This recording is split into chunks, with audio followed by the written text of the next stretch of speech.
नमस्कार, मेरा नाम दिगंबर पात्र है। मैं अमेरिकन यूनिवर्सिटी ऑफ बेरूत में प्रोफेसर हूँ। एक हिंदी में पहली बार वीडियो कर रहा हूँ। हिंदी मेरा मातृभाषा नहीं है, इसलिए पहले से माफ़ी माँगता हूँ। आज की वीडियो में मैं डिस्कस करूँगा किसान का प्रोटेस्ट क्यों हो रहा है। बहुत सारे लोग अपना तर्क दे रहे हैं, लेकिन कोई भी उसका सही कारण बता नहीं पा रहे हैं। तो मैं इस वीडियो में कोशिश कर रहा हूँ कि जो अंदर का राज है वो क्या है। तो हम पहले जब किसान के प्रोटेस्ट के बारे में बात कर रहे हैं, बहुत सारे लोग बहुत चीज़ बोल रहे हैं।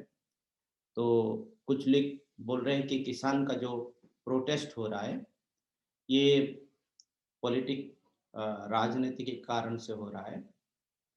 और कुछ बोल रहे हैं कि ये सचमुच किसान लोगों का प्रोटेस्ट है। तो देखते हैं उसका कारण क्या है। इसमें सही बात है कि इसमें कुछ तो राजनीति भी है। जैसे जब किसान लोग शुरू किए, कम्युनिस्ट पार्टी का झंडा और सीपीआई का झंडा ज़्यादा कर दिखा। और ऐसे भी पहले से भी पंजाब में कम्युनिस्ट लोगों का काफ़ी पकड़ है। और देश में बाकी जगह पे जहाँ-जहाँ भी कुछ भी प्रोटेस्ट हुआ है, उसमें कम्युनिस्ट लोग क्या और कांग्रेस पार्टी का थोड़ा बहुत तो रोल रहा है। तो और ये जो फार्मर प्रोटेस्ट हो रहा है, उसको हम देखेंगे तो ज़्यादातर ये तीनों राज्यों में हो रहा है, पंजाब और थोड़ा हरियाणा में और पश्चिम उत्तर प्रदेश में। बाकी राज्यों से किसान का जो प्रोटेस्ट है और आंदोलन है, वो ना के बराबर है। जो भी कर रहे हो वो राजनीतिक लोग ही कर रहे हैं, आम किसान नहीं कर रहा है। दूसरा एक चीज़ है, कुछ लोग बोल रहे हैं उसमें सिख लोगों का सेंटिमेंट है और थोड़ा बहुत तो है उसमें, क्योंकि सिख लोग का झंडा ये वगैरह भी देखने लगा, सिख सेंटिमेंट है। और ऐसे बीजेपी, आरएसएस को हिंदू नेशनलिस्ट बोलते हैं और बीजेपी, आरएसएस हमेशा सिख लोगों को हिंदू के बराबर समझा है, हिंदू ही समझा है। लेकिन सिख लोग अंदर ही अंदर इतना एक्सेप्ट नहीं किए हैं जितना बीजेपी चाहता है। जैसे मोदी जी देश में बहुत सारे राज्यों में पॉपुलर है, लेकिन पंजाब में उनका सबसे कम लोकप्रियता है। तो उस हिसाब से कुछ तो एंटी मोदी और सेंटिमेंट है जो भी काम कर रहा है। तीसरा, जनवरी 28 के बाद जब राकेश टिकैत भावुक हो गए, थोड़ा जाट सेंटिमेंट भी आ गया उसमें। लेकिन उसके लिए किसान लोगों का आंदोलन नहीं हो रहा है। ये सब थोड़ा अ, ये 1-2 दिन का ही डेवलपमेंट था। लेकिन जो सही मायने में उसका जो कारण है, वो लोग बोल रहे हैं एमएसपी, लेकिन एमएसपी तो ये किसान का जो नया लॉ है उसमें कहाँ पर भी लिखा नहीं हुआ है कि एमएसपी जाएगा। लेकिन वो एमएसपी को लेकर ही है। कैसे है मैं उसको समझा रहा हूँ। और ये ज़्यादातर धान को लेकर है, अंग्रेजी में जिसको हम पेडी बोलते हैं। सो धान को किसानी को लेकर ये पंजाब का किसान नाराज है। और उसका सही कारण क्या है, आपको मैं आगे बताऊंगा। पहले आपको मैं बताता हूँ। देखिए, धान का खेती राजस्थान में इतना नहीं होता है। दिल्ली के आसपास का देखेंगे तो हरियाणा है, पंजाब भी है, और हरियाणा के बाद और उत्तर प्रदेश है और राजस्थान है। लेकिन राजस्थान और मध्य प्रदेश, जो लोग जो किसान आ सकते हैं, वहाँ से किसान आंदोलन में बहुत लोग और किसान नहीं आ रहे, क्योंकि राजस्थान में पेड़ी और धान का किसानी इतना नहीं होता है जितना पंजाब में होता है। और उसका आगे मैं आपको बताऊंगा डिटेल में क्या रीजन है। तो पहले हम धान के किसानी देखते हैं। पूरा हमारे ये पृथ्वी में कहाँ पर कौन सा देश में ज़्यादा धान उत्पज होता है, कौन सा देश ज़्यादा बेचता है और एक्सपोर्ट करता है दूसरे देश के। सबसे ज़्यादा तो पुराना एक डाटा है, उसमें चाइना ही आगे है। उसके बाद भारत है, इंडोनेशिया, बांग्लादेश, ये सब उत्पज करते हैं और ये सब ज़्यादातर धान ही खाते भी हैं। जैसे चाइना में कभी-कभी उनको इंपोर्ट करना पड़ता है, आजकल थोड़ा एक्सपोर्ट करने लगे हैं। इंडिया और भारत तो अभी भी सबसे ज़्यादा एक्सपोर्ट करता है। ज़्यादातर बासमती राइस करता था पहले, लेकिन पिछले 2-3 साल से काफ़ी से नॉन बासमती चावल भी कर रहा है। वियतनाम, थाईलैंड ये वगैरह एक्सपोर्ट करते हैं। इसमें आपको दिखा रहा हूँ, जैसे भारत के बाद थाईलैंड आता है, उसके बाद वियतनाम, पाकिस्तान भी था, लेकिन पाकिस्तान पिछले ये 2018-19 का डाटा है। अभी रिसेंट डाटा में चाइना आ गया है 4 नंबर पे। अमेरिका भी बहुत तेजी से आ रहा है, क्योंकि वहाँ का चावल सस्ता रहता है अमेरिका से। तो अभी देखेंगे तो एक्सपोर्ट मार्केट और हमारा कौन कौन सा देश खरीदते हैं। बासमती राइस का बाद में आऊँगा, पहले नॉन बासमती राइस का बोलता हूँ और नॉन बासमती चावल का। इंडिया से ज़्यादा जो खरीदता है वो बेनिन खरीदता है और बांग्लादेश। बांग्लादेश इस डाटा में नहीं है, लेकिन जहाँ जब भी थोड़ा उनका चावल कम ही होता है और सूखा पड़ जाता है तो ज़्यादातर वो भारत से ही खरीदता है, सस्ता भारत से पड़ता है उसको। नहीं तो बाकी देश से भी लाता है, जैसे थाईलैंड हुआ और वियतनाम हुआ। बेनिन, फिर सोमालिया, ये सब भारत से खरीदते हैं। पाकिस्तान से ज़्यादा कर अफगानिस्तान और चाइना, ये सब इंडोनेशिया भी लेता है। इंडोनेशिया अच्छे उत्पादित करता है बांग्लादेश की तरह, फिर भी उनका वो बड़ा देश है, उनको चावल ज़्यादा ज़रूरत है। बेनिन थाईलैंड से भी लेता है, कभी-कभी फिर वियतनाम से लेता है। तो इंटरनेशनल जो एक्सपोर्ट मार्केट है, जो सब एक्सपोर्ट करते हैं, वो कॉम्पिटिटिव रहता है। तो एक स्टडी पहले दिखा रहा था कि बांग्लादेश तो इंपोर्ट जो करता है और थाईलैंड का चावल भारत से सस्ता होने वाला था, और उस टाइम वो प्रेडिक्ट कर रहे थे कि थाईलैंड भारत को नंबर 1 एक्सपोर्ट करने के हिसाब से रिप्लेस कर देगा, लेकिन वो हो नहीं पाया। मैं अब आगे के स्लाइड में बताऊंगा। तो उससे पहले मैं बासमती चावल के आता हूँ। बासमती चावल का मार्केट में इंडिया का पूरा डोमिनेट है। 85-85% बासमती इंडिया से ही जाता है। ज़्यादातर ये किसानी होता है, उसका उत्पत्ति पंजाब, हरियाणा और पश्चिम उत्तर प्रदेश, थोड़ा बहुत उत्तराखंड, हिमाचल और जम्मू में थोड़ा बहुत होता है। और ज़्यादातर देश जो लेते हैं हमसे बासमती राइस, वो सऊदी अरेबिया है, ईरान है, दुबई वगैरह, United Arab Emirates, Iraq, Kuwait, ज़्यादातर गल्फ कंट्री वाले लेते हैं। क्योंकि वहाँ बासमती राइस पहले तो प्रीमियम राइस है, उसका बास के लिए और उसका जो बिरयानी के लिए अच्छा है, तो इसीलिए उसका पहले से ही चाहिदा रहता था, पहले से ही है। तो और वहाँ से हम ऑयल लाते हैं, भारत ऑयल लाता है, तो ये थोड़ा एक्सचेंज जैसा होता है, तो इसीलिए भी वो लोग प्रीमियम क्वालिटी का राइस खरीद पाते हैं और खरीदते हैं। लेकिन बाकी सब गरीब देश और बाकी सब जहाँ चावल खाते हैं, वो लोग बासमती नहीं लेते हैं। ये सब हाई स्टैंडर्ड रहता है। तो उसमें आपको मैं दिखाऊंगा बासमती राइस का। आप जो एक्सपोर्ट देखेंगे, पहले से भी इंडिया का ज़्यादा था, 2010-11 से भी ज़्यादा था। अभी थोड़ा डबल हुआ है, लेकिन क्योंकि अभी पॉपुलेशन भी बढ़ रहा है, डिमांड भी थोड़ा बढ़ गया है, क्योंकि पिछले 10 साल में हमारा बासमती का उपज भी बढ़ गया। एक हाइब्रिड आ गया जो पूसा बोलते हैं, इंडिया गेट वगैरह वो लोग एडवर्टाइज करने के बाद उसका बाहर में डिमांड भी बढ़ा थोड़ा। तो हमारा बासमती राइस पिछले 10 साल में ऑलमोस्ट डबल हो गया है, लेकिन उसका ग्रोथ लास्ट 5 साल में देखेंगे तो ऑलमोस्ट कांस्टेंट था। इस साल थोड़ा बढ़ा है, 20% बढ़ा है। उसका भी एक कारण है, क्या कि ईरान हमसे बासमती लेता था और ऑयल देता था। ये ईरान अमेरिकन सैंक्शन में है, तो वो ओपन मार्केट में ऑयल बेच नहीं पाता है, तो वो एक्सचेंज कर रहा था। तो यूको बैंक के थ्रू से पिछले साल थोड़ा प्रॉब्लम हुआ, तो पेमेंट में थोड़ा प्रॉब्लम हुआ ऑयल कंपनी के, तो बासमती इतना वो लोग इंपोर्ट नहीं कर पाए। इस साल अच्छा हुआ पेमेंट में, तो इस साल एक्सपोर्ट उसका फिर बढ़ गया। तो इसीलिए बासमती राइस का 20% जो बढ़त हुआ है उसके लिए।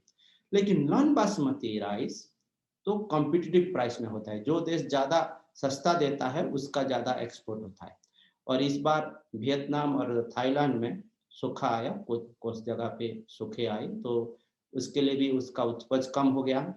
और उनका थाईलैंड में करेंसी तो स्टेबल है, तो उनका प्राइस ज़्यादा हो गया। इंडिया का रूपी इस साल थोड़ा गिरा है और उसका लास्ट ईयर का जो इसका इस साल चावल मतलब लास्ट ईयर का धान है।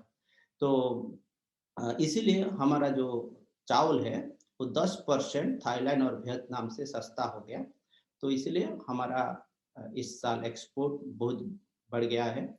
इस साल कम से कम 1.2 करोड़ टन हम चावल एक्सपोर्ट किए हैं बाहर देशों से। बस नॉन बासमती में हमारा 60% से ज़्यादा एक्सपोर्ट बढ़ा है। तो हम देखेंगे तो क्या होता है जब बासमती एक्सपोर्ट होता है तो कोई प्रॉब्लम नहीं, क्योंकि वो ज़्यादातर प्राइवेट प्लेयर खरीदते हैं। केआरबीएल जैसा, इंडिया गेट जैसा बड़े बड़े कंपनी भी है दिल्ली, पंजाब और इस इलाके में हरियाणा और पश्चिम उत्तर प्रदेश रीजन में, वहाँ वो खरीदारी होता है और वहाँ से वो लोग एक्सपोर्ट करते हैं। और वो ज़्यादा उपज भी नहीं कर पाएंगे क्योंकि एक्सपोर्ट मार्केट उसका लिमिटेड है। इंडिया में थोड़ा पॉपुलर हो गया आजकल, तो प्रीमियम क्लास है, तो इसीलिए उसका इतना ग्रोथ नहीं है जितना नॉन बासमती में है। तो अभी देखते हैं चावल कहाँ इंडिया में ज़्यादा होता है और धान का खेती कहाँ ज़्यादा होता है।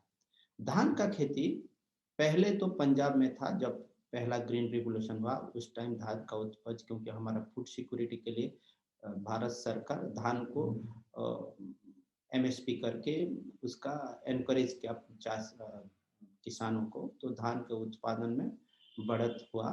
पंजाब, खासकर पंजाब, हरियाणा, पश्चिम उत्तर प्रदेश वो सबसे अच्छे किए उस टाइम, और काफ़ी हमारा जो फूड सिक्योरिटी में उनका उस टाइम काफ़ी कंट्रीब्यूशन रहा। लेकिन पिछले 30 साल में और 40 साल में बाकी राज्य भी काफ़ी प्रोग्रेस किए हैं धान के उपज में, और बहुत सारे हमारे इरिगेशन फैसिलिटी बढ़ा, बहुत सारे प्रदेश में धान को भी एमएसपी इसमें मिलाकर उसका ग्रोथ भी बढ़ा। तो अभी का डाटा जो है, अभी सबसे ज़्यादा धान जो उत्पादन करता है वो है पश्चिम बंग, उसके बाद उत्तर प्रदेश, तीसरे बाद पंजाब, उड़ीसा आता है, उसके बाद आता है बिहार, छत्तीसगढ़ आता है, आंध्र प्रदेश आता है, तेलंगाना आता है, आसाम आता है, तमिलनाडु आता है। ये 10, और उसके बाद भी बाकी है। आजकल मध्य प्रदेश, झारखंड भी अच्छे कर रहे हैं, कर्नाटक भी ठीक ठाक है। तो ये सब ज़्यादातर जो चावल उत्पादन, धान उत्पादन करते हैं, पंजाब को छोड़कर ये सब राज्यों में चावल ही खाते हैं, ज़्यादातर लोग चावल ही खाते हैं। तो सरकार जो खरीदारी करता है, पहले ऐसा कि पश्चिम बंग से ज़्यादा खरीदना होना चाहिए, उसके बाद उत्तर प्रदेश में होना चाहिए, उसके साथ पंजाब में होना चाहिए, लेकिन वो ऐसा नहीं है। वो ग्रीन रिवोल्यूशन के उस टाइम से आज तक सबसे ज्यादा खरीदारी सरकार जो खरीदारी करता है वो पंजाब से करता है। जैसे आपको एक डाटा शेयर कर रहा हूँ इस साल का, अभी तक खरीफ 2020-21 का भारत सरकार 4.3 करोड़ से ज्यादा धान अभी तक खरीद है। उसमें से 2 कुछ टन सिर्फ पंजाब से खरीदा है। तो लगभग 50% बोलते हैं ऑफिशियल डाटा, 47%, 47% सिर्फ पंजाब से खरीदे, और वो 3 नंबर है। मतलब बंगाल से उसका बहुत कम खरीदा है, उत्तर प्रदेश से कम, बाकी राज्यों से बहुत कम। जैसे कि अभी आप देखेंगे उड़ीसा में, छत्तीसगढ़ में, झारखंड में अभी किसान बहुत परेशान है। इस टाइम खत्म हो जाना चाहिए चावल का, धान का खरीदारी। अभी तक उड़ीसा में बहुत सारे मंडी में अभी तक धान है, और किसान 2-3 महीने से मंडी में उनका धान पड़ा रहा है। केंद्र सरकार खरीद नहीं पा रहा है क्योंकि वो सब पंजाब से खरीदता है। और केंद्र सरकार, आप बोलेंगे कि क्यों केंद्र सरकार सब धान नहीं खरीदता है? उसका एक कारण है, क्योंकि हमारा जितना उपज होता है उससे सिर्फ हमको 80% ही चाहिए, बाकी एक्सेस है। 90% सरकार खरीदता है, उसमें से 30-40% तो ऐसे वेस्ट होता है। वेस्ट होता है मतलब टैक्स पेयर का मनी नष्ट होता है। तो बाकी जो बच जाता है, सरकारी खरीदारी नहीं होता है, वो प्राइवेट प्लेयर खरीदते हैं और वो उसको ही एक्सपोर्ट होता है। सरकारी खरीदारी तो नहीं होता है, प्राइवेट प्लेयर जो खरीदते हैं वो ही एक्सपोर्ट होता है। तो अभी देखेंगे पंजाब ने ज्यादा उनको फायदा मिलता है सरकारी खरीदारी का। ऐसे पंजाब में क्या होता है, पहले जो बासमती है वो तो प्राइवेट प्लेयर खरीद लेते हैं अच्छे दाम से, कभी कभी उनको 3,500 पर क्विंटल मिलता है, जबकि एमएसपी 1800 है। और जो बचा गया नन बासमती और बाकी सब वो सरकारी भाव में भी वो बेच देते हैं, सरकार को बेच देते हैं, क्योंकि वहां ज्यादा खरीदारी होता है, सरकार वहां से खरीदता है। तो अभी देखेंगे जो मार्केट प्राइस है, ये तो नया नहीं है, ये 2020 का फरवरी का डाटा है। जो एक्सपोर्ट के लिए अलग अलग जगह से आप धान चावल खरीदेंगे एक्सपोर्ट के लिए, तो क्या प्राइस है, जैसे पोर्ट में है वहाँ पंजाब और हरियाणा से आप खरीदेंगे तो आप 3,500 से कम आपको चावल नहीं मिलेगा। वो लगभग बासमती भी जो मिलेगा वही रेट में मिलेगा आपको, सबसे लोएस्ट प्राइस। उस हिसाब से आप देखेंगे तो उत्तर प्रदेश में आपको 2,400 में मिलेगा, जैसे पश्चिम बंग के पोर्ट में आपको 2,200, विशाखापट्टनम पोर्ट ये इसमें आंध्रा में 2,500, मुंबई पोर्ट में 2,500, ये सबसे सस्ता चावल है जो कॉम्पिटिटिव प्राइस बोल सकते हैं। उसका प्राइस आप पंजाब हरियाणा से कंपेयर करेंगे से कम 40% वो कम है। तो हम पंजाब के रेट में एक्सपोर्ट करेंगे तो हमारा चावल थाईलैंड वियतनाम से काफी एक्सपेंसिव होगा, तो हम एक्सपोर्ट नहीं कर पाएंगे। तो हमारा जो है अभी ज्यादातर जो चावल एक्सपोर्ट होता है इस रीजन का होता है, पूर्वी और दक्षिण भारत के होता है, जो नॉन बासमती राइस है। बासमती पंजाब हरियाणा से जाता है। तो हम जब एमएसपी दे देंगे, पूरा सबको एमएसपी लागू कर देंगे, प्राइवेट पार्टी भी 18 से खरीदेगा, तो चावल का भाव बढ़ जाएगा, हमारा एक्सपोर्ट नहीं होगा। एक्सपोर्ट नहीं होगा तो आप बोलेंगे कि फिर हमारा किसान तो घर हमारा कंजप्शन होगा, लेकिन कंजप्शन हमारा 90% सरकारी खरीदारी भी बहुत ज्यादा है। अब जब सरकार हमारा 90% खरीदता है, लास्ट मोस्ट हमारा 12 करोड़ टन और ऐसे कुछ चावल है, उसमें से सरकार लगभग 10 करोड़ टन खरीदता है। उसमें भी हमारा 30-40% नष्ट होता है, और जो नष्ट होता है वो सब लोगों का पैसा है, सिर्फ किसानों का पैसा नहीं है, वो लेबर और जो भी टैक्स देता है डायरेक्ट और इनडायरेक्ट सबका पैसा है। और उससे ज्यादा खरीदेगा तो वही भी नुकसान हुआ, क्योंकि हम एक्सपोर्ट नहीं कर पाएंगे, वो हमारा एक्सपेंसिव हो जाएगा। तो वो सब सोच के सरकार ने अभी क्या की, पूरा देश को एक कर दिया। अभी क्या है, जो सरकारी खरीदारी है, अभी केंद्र सरकार राज्य सरकार को पैसा देता है और राज्य सरकार धान खरीदता है, और फिर वो धान चावल होके डिस्ट्रीब्यूट होता है पीडीएस सिस्टम में, पब्लिक डिस्ट्रीब्यूशन सिस्टम में। जैसे ऐसा होता है कि पंजाब में चावल खरीद के वो लोग उड़ीसा को सप्लाई करते हैं, छत्तीसगढ़ को सप्लाई करते हैं, जबकि उड़ीसा में जितना चावल होता है वो अपने राज्य के लिए सफिशिएंट है, उससे ज्यादा कमाता है उड़ीसा। फिर भी ये थोड़ा राजनीति है, उसमें केंद्र सरकार हटा नहीं पा रहा है, पहले से पंजाब से खरीद रहा था तो अभी तक वो लोग बंद नहीं कर पाए। तो इसीलिए अभी खरीदारी ऐसे चल रहा है, पंजाब का किसान ज्यादा फायदा में है और बाकी राज्यों का किसान नुकसान में है, सरकारी फायदा इतना नहीं ले पा रहे हैं। जबकि पिछले 5-6 साल में मोदी सरकार ने काफी बढ़ा दिया है धान खरीदने में, लेकिन कितना बढ़ाएगा, जितना बढ़ाएगा मतलब हम टैक्स पेयर मनी को इतना वेस्ट करेंगे, क्योंकि हमारा जितना जरूरत है देश के लिए खाने के लिए इतना ही सरकार खरीद रहा है, उससे ज्यादा खरीद रहा है। तो अभी क्या है, अभी नया फार्मूला में उसका एक पॉइंट है कि पूरा देश को एक मंडी, मतलब क्या है कि जो किसान उत्तर प्रदेश में वो पंजाब के मंडी में भी बेच पाएगा।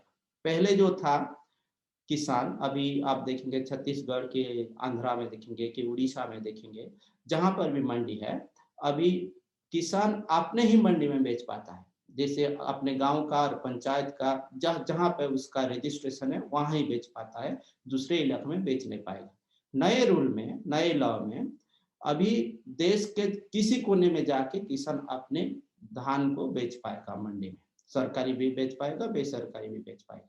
तो अभी क्या होगा, जब उत्तर प्रदेश का किसान और बिहार का किसान, जैसे बिहार में तो ज्यादा सरकारी खरीदारी होता ही नहीं, जबकि वो कम ज्यादा खरीद 5 नंबर है, तो वहां से जब पंजाब जाएगा तो वहाँ वो पंजाब में ज़्यादा भाव में एमएसपी में बेच दिया तो पंजाब का किसान परेशान हो जाए, उनका फायदा और नहीं होगा, उन लोग को नुकसान होगा। तो इसीलिए ये सब चल रहा है, सब ये धान के किसानी के लिए चल रहा है, क्योंकि पंजाब का लोग धान अपने फायदा के लिए ही करते हैं, वो खाने के लिए नहीं करते हैं, बाकी राज्यों में जैसे खाने के लिए करते हैं।